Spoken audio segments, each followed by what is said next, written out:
Maren Vast stopped walking the moment she stepped through the doors of the Callaway Pavilion. The room was full of gowns, diamonds, and crystal flutes of champagne, and she stood in the middle of it wearing jeans and a plain white blouse. It had felt fine in her apartment that morning. Here, it felt like a mistake she could not undo. Heads turned, a woman near the bar leaned toward her companion. "Who let her in?" Another voice answered, amused. "Maybe she's with the catering staff." Soft laughter carried across the marble floor. Maren felt the weight of it settle over her, because the room had already decided where she belonged, and it was not here. Leaving now would only prove them right, so she stayed and let the room stare. She did not know this had been planned. What no one had planned for was Crown Prince Julian, who, instead of looking away, started walking straight toward her. But the story had not started in that ballroom.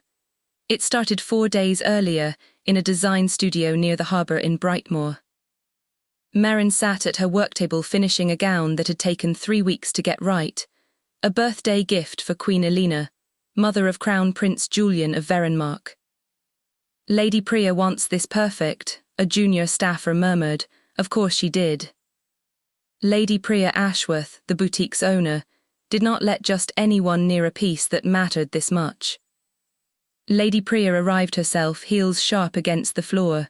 "Stop adjusting it. It's already beautiful." Then, almost casually, "You're going to the palace residence tomorrow, final measurements." Her gaze lingered. "Try not to look out of place." That was the real instruction. The next afternoon Maren drove up the coast road to the royal family's private residence, a modern complex of pale stone and glass overlooking the sea, nothing like a castle. A butler met her before her hand reached the bell.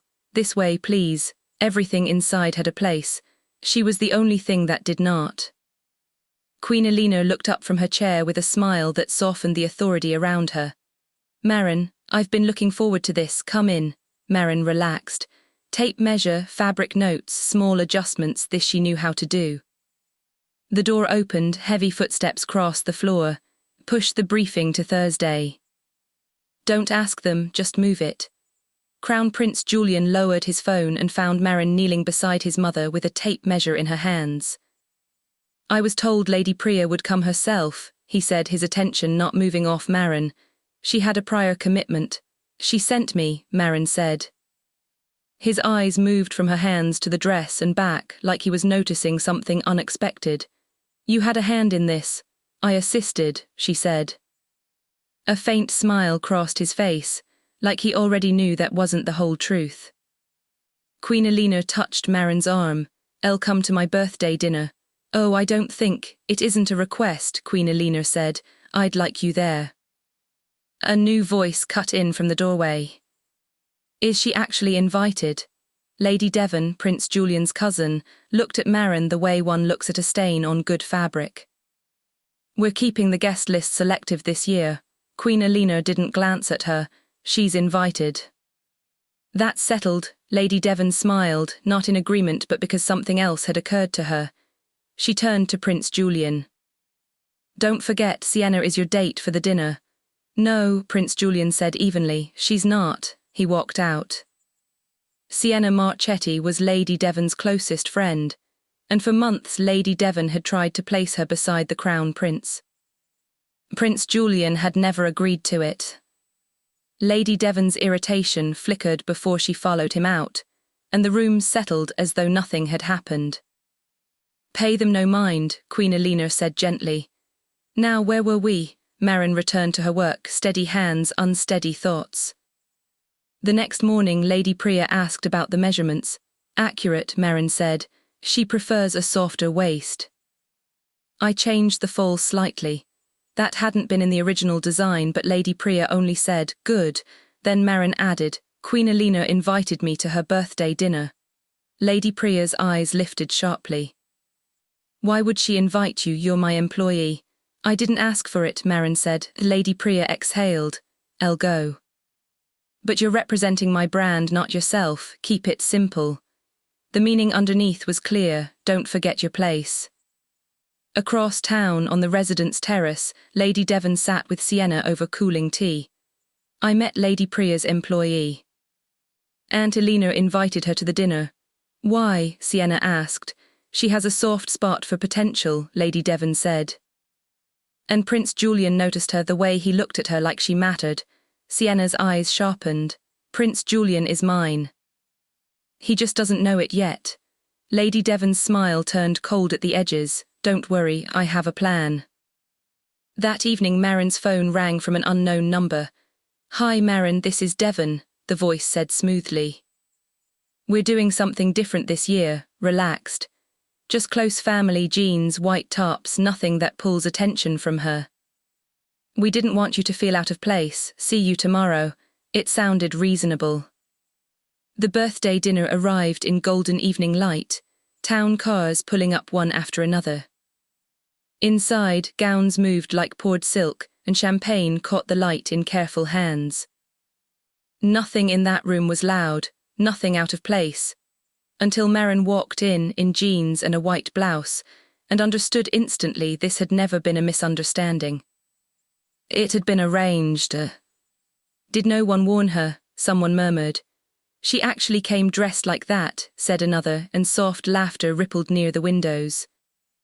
Lady Devon's words echoed in Maren's mind. We didn't want you to feel out of place. A kindness with a blade folded inside it. Across the room, Lady Devon watched it unfold exactly as planned, Sienna glowing beside her.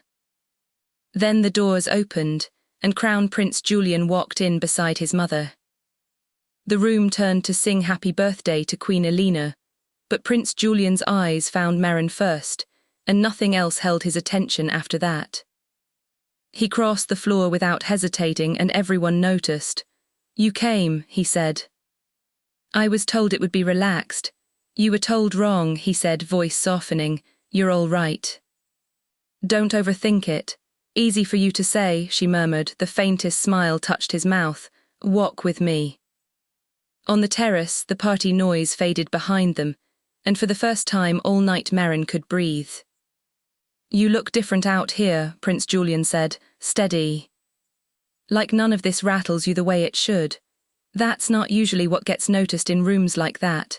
It should be, he said, then nodded toward the dress visible through the glass on his mother.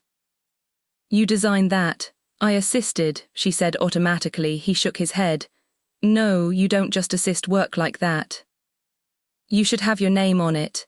Lady Devon's voice cut between them. It's time for the cake. Prince Julian nodded, looked back at Maren. We'll finish this later.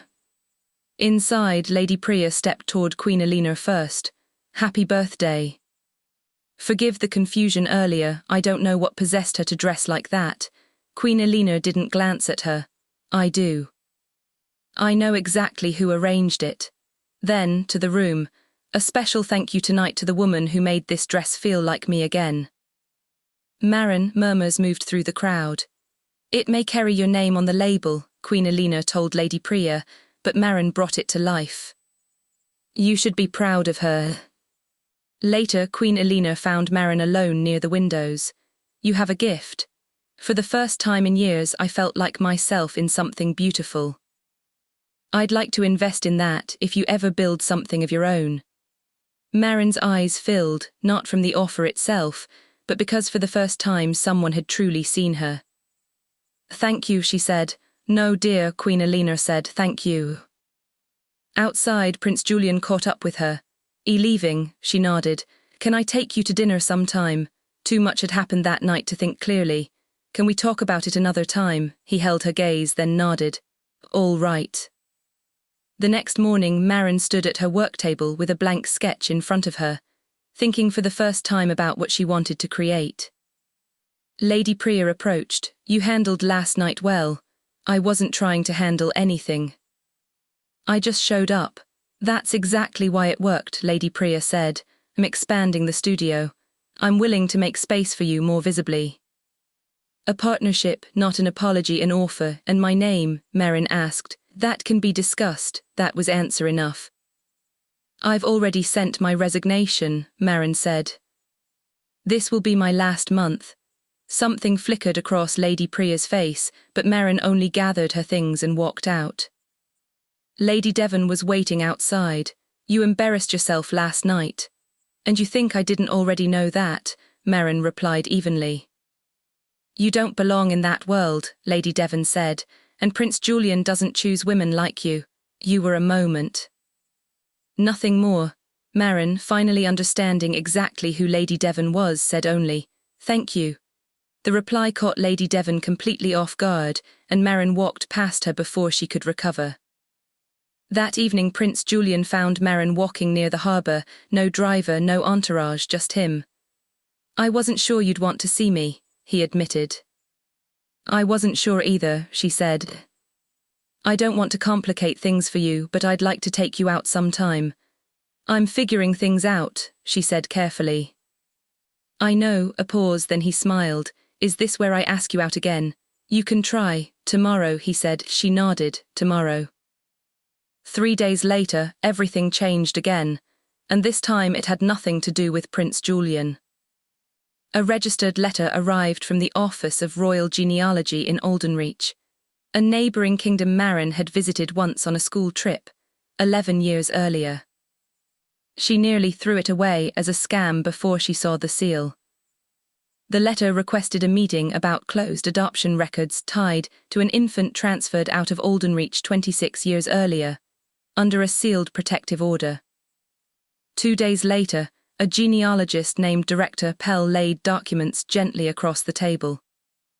26 years ago, Princess Leora of Aldenreach gave birth to a daughter during serious political instability. There were credible threats against the royal line. The infant was moved out of the country and placed for adoption. Princess Leora died 8 years ago, before she was ever allowed to reopen the case.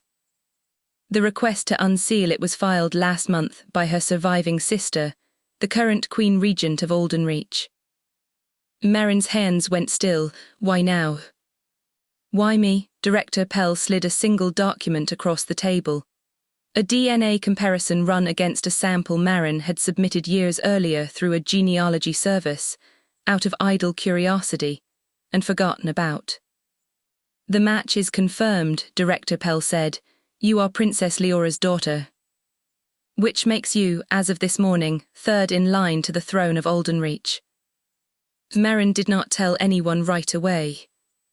She sat on her apartment floor for an hour, trying to fit the words princess and Maren into the same sentence without it collapsing. She had grown up the daughter of a kind, ordinary couple in Brightmoor, who adopted her as an infant, and never once made her feel like anything other than entirely theirs. They told her at 18 that her birth records were sealed, though they never knew why. They hadn't lied. They simply hadn't known the rest of the story either. When she finally called Prince Julian, her voice shook in a way it hadn't even in the ballroom. "I need to tell you something, and I don't fully understand it myself yet." He came within the hour. She told him everything: the letter, the sealed order, Princess Leora, the DNA match, the line of succession. He listened without interrupting. "That explains something," he finally said. "My mother asked last week if I'd noticed you carried yourself like you'd been trained for a formal room, even in jeans. I told her she was imagining it, she wasn't." The news became public 11 days later, when the Queen Regent of Aldenreach held a press conference confirming the discovery of her late sister's daughter. From that morning forward, the Kingdom of Aldenreach knew her as Princess Maren. Photographers found her studio within the hour, and Lady Priya's small boutique became the most photographed storefront in the country. Lady Devon saw the headline over coffee and went pale. "That's not possible." Sienna read it twice. "She's not just an employee anymore. She's royalty." At the royal residence, Queen Elena read the same news with quiet vindication. "I told Prince Julian there was something in the way she held a room," she said to no one in particular. "I just didn't know what." Princess Maren flew to Aldenreach alone the following week, before agreeing to any formal introduction to the court. The Queen Regent, her mother's older sister, met her in a small private study, and when she saw Princess Maren's face, she pressed a hand briefly over her own mouth. "You have her eyes," she finally said. "I'm sorry it took this long to find you." Over the following days, Princess Maren learned the shape of the woman she had never met. Princess Leora had been gentle and stubborn in equal measure, and had loved pattern making as a private hobby. No one in the family had ever taken seriously. The Queen Regent kept a drawer of her sister's old-fashioned sketches, and had never shown anyone until now. When Princess Maren saw them, the resemblance to her own work was unmistakable. She returned to Brightmoor not as someone else, but as someone who finally knew the rest of her own story. "I didn't become someone else," she told the Queen Regent firmly, insisting on keeping her studio, her name on her own designs, and her relationship with Prince Julian exactly as it had been. "I found out who I already was. There's a difference." 6 weeks later, Queen Elena hosted a formal state reception at the Callaway Pavilion honouring the newly recognised Princess Maren of Oldenreach, attended jointly by the royal houses of Verenmark and Oldenreach. Princess Maren walked into the same room she had once been humiliated in, and every head turned for an entirely different reason. She wore a gown of pale silver silk with clean modern lines, no ornamentation pulled from some old portrait gallery, a dress that belonged on the cover of a design magazine, not in a museum case. She had designed it herself and sewn the final seam 2 nights earlier, alone in her studio, the way she finished every important piece of her life. Lady Devon stood near the bar with Sienna, watching the entrance without seeming to. "She looks like she belongs here," Sienna muttered. "She does belong here," Lady Devon said flatly. "That's the problem." Lady Priya approached early in the evening, visibly nervous. "I wanted to apologise, properly this time." Princess Maren considered her. "I'm building my own studio in Oldenreach. I'd like to license 3 of the designs we worked on together, with both our names properly credited." Lady Priya blinked, clearly expecting punishment instead. "Why offer me that?" "Because the work was good," Princess Maren said simply. "It deserves to exist whether or not you were kind to me while we made it." Prince Julian found her on the same terrace where he'd first walked her outside to breathe, 3rd in line to a throne now. "It feels strange to call you that. Feels strange to be that," she admitted. "I keep waiting for someone to say it's a mistake. There hasn't been one," he said. "I checked." "Several times." She laughed, the first easy laugh of the evening. He turned to face her fully. "I want to be clear about something. I started walking toward you in that ballroom before any of this happened, before the title, before Oldenreach. I want you to know that part hasn't changed just because the rest of the world finally noticed what I noticed first." Princess Maren looked at him for a long moment. "I know," she said quietly. "That's actually why I came back tonight instead of staying where it would have been easier." Inside, Queen Elena watched them through the terrace glass with the same quiet satisfaction she'd worn the night she first introduced them, the night Maren still believed she didn't belong in rooms like this one. Queen Elena had known better even then. She had simply waited for the rest of the world to catch up. When Princess Maren returned to the ballroom on Prince Julian's arm, the room turned to watch her the way it had the very first time. Except now there was no whispering, no laughter behind raised hands. No quiet cruelty dressed up as advice about a relaxed dress code. There was only a room full of people watching a woman who had once been told, very deliberately, that she did not belong, walk through the same doors as exactly who she had always been. Princess Maren did not need the title to know that. She had known it the morning she finally wrote her own name in the corner of a sketch, and stopped asking herself if she had earned the right to put it there.